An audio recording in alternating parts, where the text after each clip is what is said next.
Hello, this is Pat Lynch, and you are listening to another episode of As the World Turns or Burns.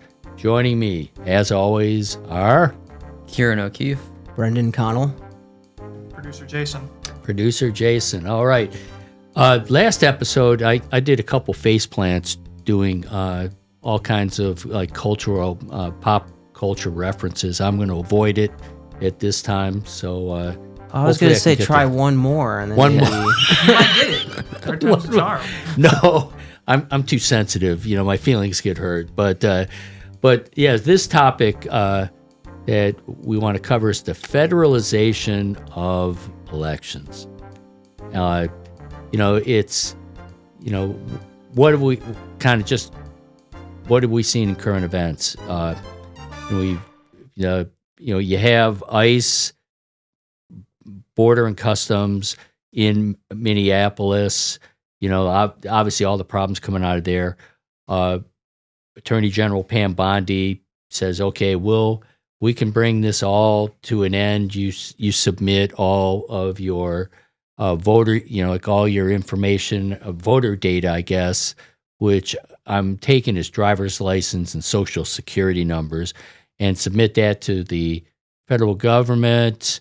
And then we can track. I think they do it for immigration enforcement. That's at least what they're saying, and everything would be fine. And then last week, Georgia, Fulton County, the election, like where they warehouse the election results from 2020 gets raided, and now they've seized that. Where those records went, we don't know. What they're doing with those records, we don't know. But obviously, it's a thing that they've all Trump has always claimed that there was something that was fraudulent there.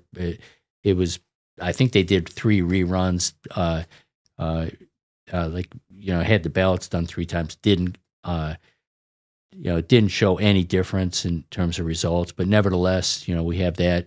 And then last little part to tie all this together is that you have Trump basically just saying that we need to federalize the election, that it's about time just to bring this all in and provide some oversight. And the whole oversight is so that we can avoid having any fraudulent election results in November of this year. So that kind of sets the stage on everything, and kind of turn it over to you, Kieran, as far as kind of your thoughts in terms of where this is all going.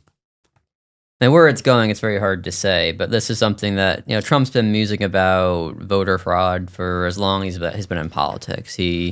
You go back to the 2016 Iowa caucuses, he accused Ted Cruz of rigging it because Ted Cruz won. He was constantly talking about Republicans rigging the primaries against him. Accused Hillary Clinton of going to cheat, and then even after he won, said he actually won the popular vote too, even though he lost it by like 2.9 million votes. Yeah. And then obviously 2020 is the big one where he screamed the whole time that it was rigged. Yep. And it's just, he's been laying the groundwork for this for years and years and years. He's put this into like the Republican mainstream. It was not mainstream in even like 2019. I don't think it was mainstream in the Republican Party, but he's made it almost like this litmus test of whether you can be a true Republican is whether or not you believe I won the 2020 election. Yeah.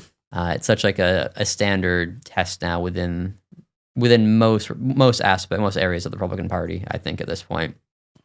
So I'm not surprised he's doing this. If you look at what he's saying, he's playing on an old trope. It's all these cities, these corrupt and cities full of vice and scandal that happen to be big blue cities in the states he needed to have won and to win the last election, like Detroit, Philadelphia, Atlanta. And that's like there's a long history of that in the U.S. and maybe elsewhere too, the sense that the cities are corrupt. Like they're not real America. Real America, pure America, honest America is a hardworking rural folk. In the cities, there's corruption, there's all sorts of problems in the cities, and that's something that's been around for hundreds of years in the U.S. And he plays that I think pretty well, and that's why I think if you ask a lot of Republicans, can you trust the blue cities to have honest elections? The answer is gonna be no. But there's not as much skepticism about the red rural areas, which are voting just as much Republican as the cities are voting Democratic.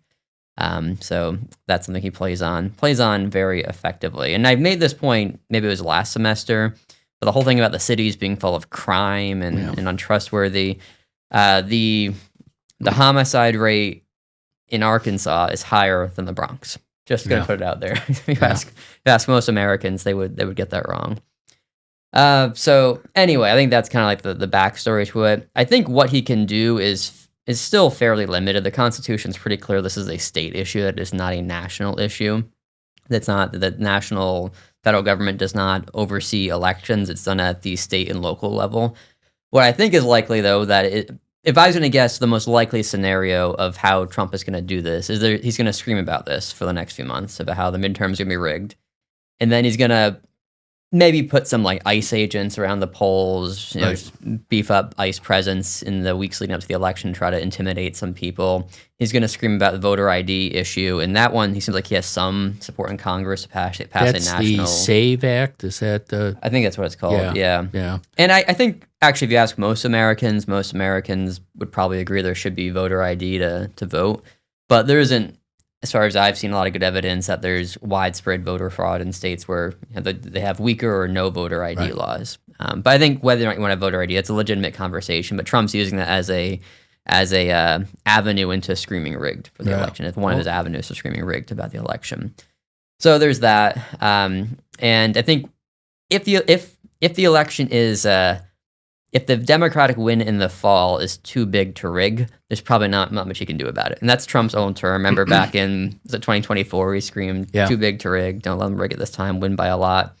But if it's really close, that's where I think the problems are going to come in play, where maybe Trump will try to say, well, the DOJ needs to investigate this. We're going to seize the ballots in, I don't know, what's an important state, like the Ohio Senate race or something. Right. Like that. And in a lot of the states where, at least if the Senate was going to be decided, the states where it's going to matter the most are probably Republican states like Ohio, Texas even, because Democrats Georgia would be another one. So if the Senate is in play, I think Republicans tend to have control of those states, and the House is a little bit different. But the House rules really leave it up to the body as a whole to determine whether or not they're going to seat members. And you could see Mike Johnson saying, "Oh, this Republican candidate was winning, and then suddenly this tranche of ballots came out of nowhere, and I think that's very suspicious. So we can't seat this Democratic member." And it's kind of up to Mike Johnson, and then the body can vote on it, but Mike Johnson has a huge amount of power over that, and he's talking a lot about this being rigged. He's more MAGA than I think John Thune is in the Senate. So Mike Johnson could try to deny the seats of a number of Democratic reps if it's really close. But I think this will only matter if it's really close. If the Democrats win handily in the fall, I don't think there's anything Trump can do about it. Oh, Brendan. Yeah, no, ditto. I mean, it's I think it's it ties into like the problem of misinformation and disinformation. It just almost seems like no matter what happens or what the result is, sure, it's worse with like a closer result, but no matter what happens, Trump could just say, yeah, it was rigged. Yeah. And for whatever reason, that narrative is like very potent. I think people, it's almost like a conspiracy theory, right? It's like, oh, they're bringing these illegal immigrants and then they're going to vote and then you don't need an ID, and you could just systematically, there's this effort to sort of vote in Democrats over Republicans. And it's crazy. I've never seen any evidence to show me that any of this is going on, but there's probably an alarming amount of people that believe this. So I don't know. It's worrying. Well, they do check on this, and they do recounts, and they've studied there's an it, independent and yet agency that it's like any good conspiracy theory that don't let the truth obstruct it. That they'll still just believe that it's just goes deeper, and they haven't, or that of course these are, paid shills or whatever to propagate the false story, and the real truth is that this is how they win, because I guess to buy in is that there's no legitimate way a Democrats could win. You know, that this country is Republican, you know, and the vast majority is Republican, and the only way that you see different results is by cheating. It's whoa. Yeah, I think there are a few reasons why it's gotten really bad in recent years. One is just Trump. Trump makes everything worse. I think if Trump had never come on the political scene, would still have problems, but it wouldn't be to this degree. Trump had this bully pulpit and just putting out these horrible ideas into the discourse and polluting our political environment is a big part of it. I also think when you have more polarization, people have a harder time accepting the other side winning, because we're at the point now where I think if you were to survey Republicans, Democrats, and say something to the effect of, if the other party wins the next election, what percentage chance do you think there is they destroy the country? And maybe a majority of parties would say that yes, the other party, if in power, will destroy the country. When the stakes are that high, you're unwilling to accept defeat, I think is part of the issue. And then third, I would say, I think, and this one's a little harder to prove, but we've had such geographic polarization in recent years, where the rural areas are getting redder and redder, and the blue areas the cities are getting bluer and bluer. And maybe to some degree, it's just a matter of people not associating with others who have different political views. That could be part of it too, where maybe in the past you had more exposure to people who had different backgrounds, whether that was through church, whether through school, whatever. If you don't live near those people, if you don't associate with those people, I'd have to think that makes it harder for you to believe there actually are millions of Americans who have a different point of view. And it's way worse on the right, so I'm not trying to make a false equivalency here, but there is a little bit of this on the left too. Like was it last summer, there was this, I don't know what happened to it, this whole thing where like the Democrats were gonna, in New York, are gonna try to recount the ballots in Rockland County because they were some accusation the Republicans cheated there. And I don't know, I'm not saying it's the same, but I remember people I know talking about that, like, oh, maybe the election can be overturned, which I thought was very fanciful. So it's not equal on both sides, but it's much worse on the right, but there is a little bit of that on the left as well. Oh, yeah, well, 11 states so far have turned, in that, as far as the requested information. Arkansas is one of them. No surprise that, and so, the question is that, you say all 50 states submit all the driver's license, Social Security. Well, the federal government has all socials anyway, right? That's something that they. I don't think that resides at the state level. I think that's you have to get one. You have to go apply through the government. But now they have this like master database, and I'm thinking, kind of going back to early on with Doge and what like Musk was doing, and then the whole relationship with Palantir. That now you just have this whole kind of master U.S. database. I mean, where could that? What could happen there? I mean, there's nothing's won. Okay, it's because it's there. But I mean, what are the bad things that could happen? I don't know. Probably a lot of bad things. If the information gets in the wrong people's hands. Yeah. We just don't know right now. You have to wait and see how things play out, probably. I mean, a lot of this is with immigration enforcement. Does this help immigration enforcement at all? To have access to the voter rolls? Yeah. I can't. I don't think so. Yeah, because basically anybody who's undocumented can't vote, and but they are voting according to according to Republicans. They're voting. Every record has shown that they really they don't. Yeah, I know. And what I've heard is the biggest part of inaccuracy in voting rolls is that people move and don't, and somehow they don't have they don't have them correctly placed in, like they move from one state to another. So they're registered in two places, and that kind of thing. And now they don't go, there may be one person that would go and vote in both states, but, for typically it's going to be there's duplication somewhere, that way. But, I just, how sometimes it's like a request and it seems benign, but then you think, okay, there's some really, something that's even worse coming out of this that wasn't really thought, in terms of that you have this.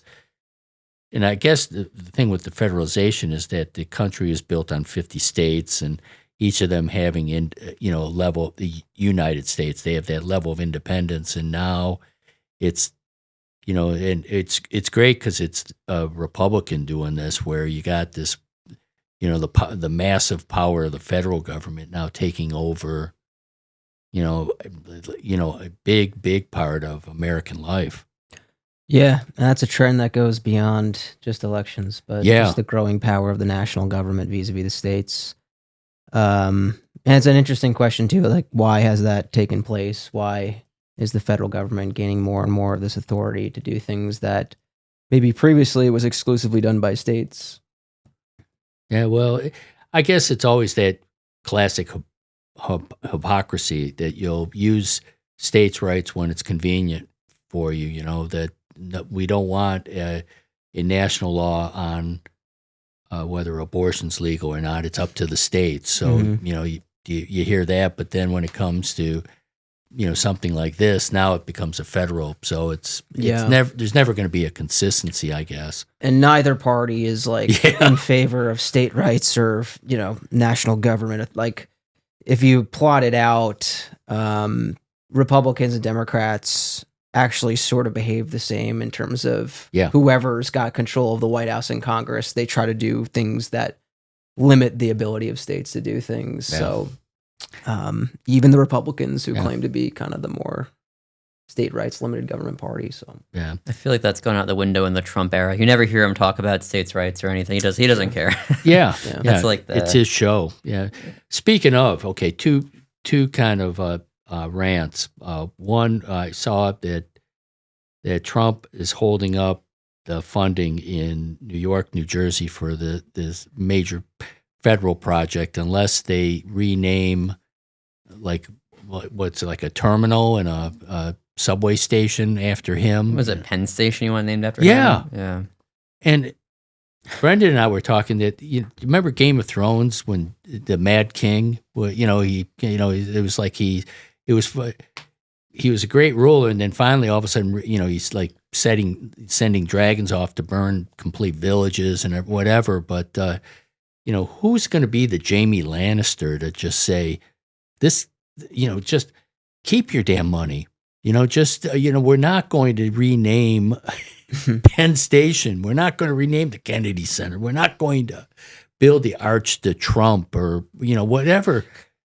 All that stuff. It's like it's over. But everybody's cowering in the shadows. I mean, Chuck Schumer will write him a strongly worded letter.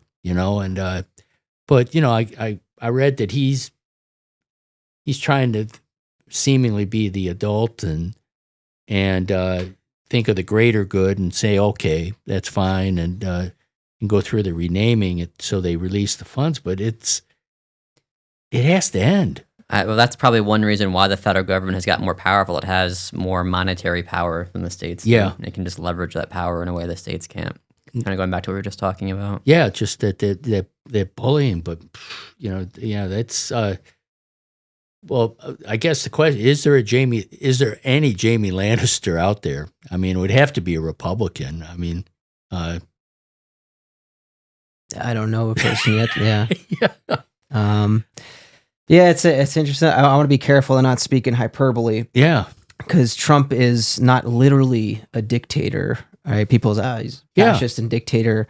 No, yeah, he was elected. He won the election. Right. But, man, he's got some authoritarian tendencies to him. Because if you, for some reason, I'm going down this rabbit hole. I'm like reading up on totalitarian regimes and what leaders do and like these small things to kind of essentially develop a cult around themselves that really brainwashes people because they glorify the regime and Trump does a lot of this. It's like what these leaders will do is like build statues of themselves and they're naming this and that after themselves, and it's like, this is like, I'm reading this stuff that's happening in Turkmenistan. I'm just like, oh no, we do that too now. Box check, yeah.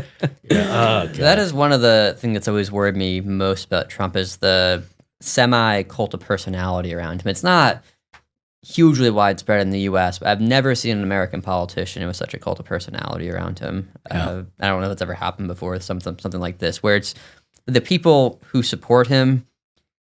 I don't even know that a lot of them support him because of the policies. It's more of like the personality. Yeah. It's just kind of the vibe he gives. Yeah. It's a vibe support rather than a policy support. If you ask them, what do you think of Trump's tax policy? I'm not sure you'd get much of an answer, but I think they like probably don't know it. the vibe they get from him, and that's kind of more like a personality, cult of personality sort of attachment, which is dangerous because that it leads to the elevation of the individual as opposed to like our constitutional system, which is not what you want. And that support group is also like really ride or die, right? Like they would do a lot of things, like just by the way they talk and act. I mean, truthfully, people talk, they don't act as much, but like, they're the type of people that are just kind of like, they get so like ingrained that like, they would do some crazy stuff for him. Yeah, and they don't even know anything really about him other than that they like him as a person. Yeah. You remember the last Republican convention when Tucker Carlson came out and kept referring to Trump as daddy? Yeah. Like daddy's coming home and he's pissed. Or it was just like, it was so ridiculous. Yeah. Or in the previous Republican convention when Trump's like, I alone can fix it. Right. If any leader says I alone can fix it, they're lying to you. It's not how it works. You need to delegate authority. You need to be able to choose smart people around you. You alone can't do everything. All right. Well, I have one more rant, and then we're going to do a Super Bowl prediction. All right. But my other rant is with all the stuff in the Epstein files and all the people that you need to kind of speak to. There's countless. Who gets subpoenaed? Bill and Hillary Clinton. What? Yeah, I wish they would have just said, no. I mean, that's the obviously on the Republican side, they have a complete disregard when it comes to this kind of thing. Yeah, just take us to court, send us to jail. I mean, it's one of those. Is that the first two people that you need to interview? And it's all going to be a shaming exercise. Yeah, that's fine, but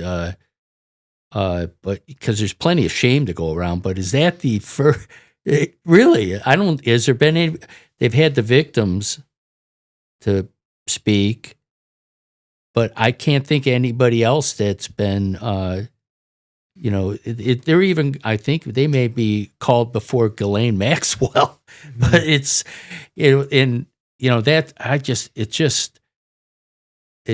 so absurd that that's going on. And then the interesting thing is that it sets that precedent that someday there's going to be a post-Trump,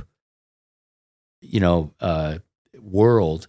And, is that going to be something where, when he gets called to come in to testify on just rattle down the list, how will he do that? How will he react? I mean, I don't know. What thoughts, guys? I think it's just politics. They're probably the most prominent Democrat, or at least Bill Clinton's most prominent Democrat mentioned in the Epstein files. He has a history of being a little bit dishonest, if you want to put it that way, going back to the Monica Lewinsky scandal and other affairs he had while he was governor of Arkansas and then president. And the women who accused him of sexual abuse in the past. So it's not the first time he's been kind of caught up in something like that. And there are plenty of pictures of him and Jeffrey Epstein together. So Republicans also want to deflect attention away from Trump, and Bill Clinton's, I think, a good figure to do that, be a magnet for some attention. And also, like, Democrats in the past have been more inclined to protect the Clintons probably and fight back on it, but I don't know, the Clintons are kind of old now. Bill Clinton's been out of office for 25 years. If you voted for Clinton, you're probably at least like at minimum 50, probably a lot older than that. So it's a different era of politics, and all the views he had are not views that would mesh with a modern Democratic Party. So I think Democrats aren't as inclined to try to defend him as they would have been, say, 15 years ago. I think there are a bunch of reasons, but politics ultimately is what they're bringing him and her to Congress for. Love it. Yeah. Yeah. No, it's politics. It's also kind of the unequal application of our judicial system. Yeah. Right, which goes outside the Epstein files. So, yeah, that's kind of the worrying thing is it now seems that the rule of law applies differently on the basis of if you are a blue state or red state, or if you are a Democrat or Republican, and that's not what you want in a in favor, out of favor. Yeah. Oh man! All right. Super Bowl predictions. I mean, before we get started, I'll say, I mean, who was right 2 weeks ago when I had the Patriots beating the Broncos? Please gloat. I will. I think I got both games right myself. I think I said Patriots and Seahawks. Did we all say? I think we all said Pats. Yeah, I believe we actually all said Pats Seahawks. Okay, we're very smart people. Okay, but then you now have the mic. Though, probably. I'll get started. I think it's going to be a really good game, and I think it's going to be a game where probably the defenses are going to dominate. I think there's going to be quite a few turnovers, is my guess, and I really think it's whoever's got less turnovers is going to win. And I think it's going to be the Patriots. I'm going to pick the underdog. And I'm not biased. I'm just... All right. Nostradamus. Okay. All right. How about you, Kieran? I'm going to say Seahawks 23, Patriots 20. Okay. Producer Jayson. Right now. My guess is that it's going to be a close game, just like Connell said. I think it would be hilariously ironic and funny is, the last time these two played in the Super Bowl, there was the infamous goal line interception. The interception. So I think it would be hilariously funny if they choose to go for a run-all style offense and it backfires for the Seahawks. So I actually think that it's going to be a close game in the first half, but then as soon as adjustments are made, I think one team's going to blow the other team out. I think it's going to be like 38-14. Seahawks. Yeah, 38-14. I think the Pats are going to struggle against the Seahawks defense. I think they're going to be able to put up points, and it's going to be close. But then I think the Seahawks are just going to overpower Drake May. I really, truly, I think Drake May is a great quarterback, but you're on the big stage, all that pressure. I could see that's, the dark side is what they're calling them. I could see that defense just starting to tear him alive. So. All right, so we got 2-1. I was originally going to say Seahawks. Brendan, I got to side with you. I got to go the Patriots, and here's why. That it's going to be Sunday morning. Darnold is going to look in the mirror and realize that he's Sam Darnold. And that, he's not the Sam Darnold of this season. It's like, oh, wait, I'm that Sam Darnold. And that Sam Darnold is the one that's going to appear. It'll be close, but that the Patriots are just going to they'll keep their points down and they'll get enough points to win. So it'll be low scoring, but I'll go with the Patriots. I think it's a phenomenal point. I think it's the same thing. You hear a song that you haven't heard in a while, and it brings back memories. And it's like, he's going to see the Patriots jerseys, and he's going to realize, I am Sam Darnold. Yeah. I'm Sam Darnold of the New York Jets. Yeah, and I was lying on the turf looking up at these jerseys. And I'm going to predict not only a Patriots win, I'm going to say there's going to be a pick six that's thrown by Sam Darnold. There you go. Sam Darnold's going to see ghosts again. Yeah. He said that when he saw the Patriots, right? This is his rookie year. Yeah. He's Oh, caught on that's the right. sideline That was him? saying, Okay. I'm seeing ghosts out So- there. Did they play? Did the Seahawks and Pats play each other this year? I don't think so. No. Oh, so it will be his first time. So there it is. It's on the record. So it's evenly divided, and we will go and look over the results when we have our next podcast. But let's close up and just say thank you for listening to As the World Turns or Burns. As always, joining me are Kieran O'Keefe, Brendan Connell, and producer Jayson. and even way in the background is a familiar voice from way, way back. And who is it? Producer Cheyenne. Oh, yes. Yeah, it's been a while since she's visited us. She's become a big-time nursing star. But nevertheless, we appreciate everything that our listeners do. Please, if you can, recommend us to others and keep listening. And we'll get back with you next week. Take care.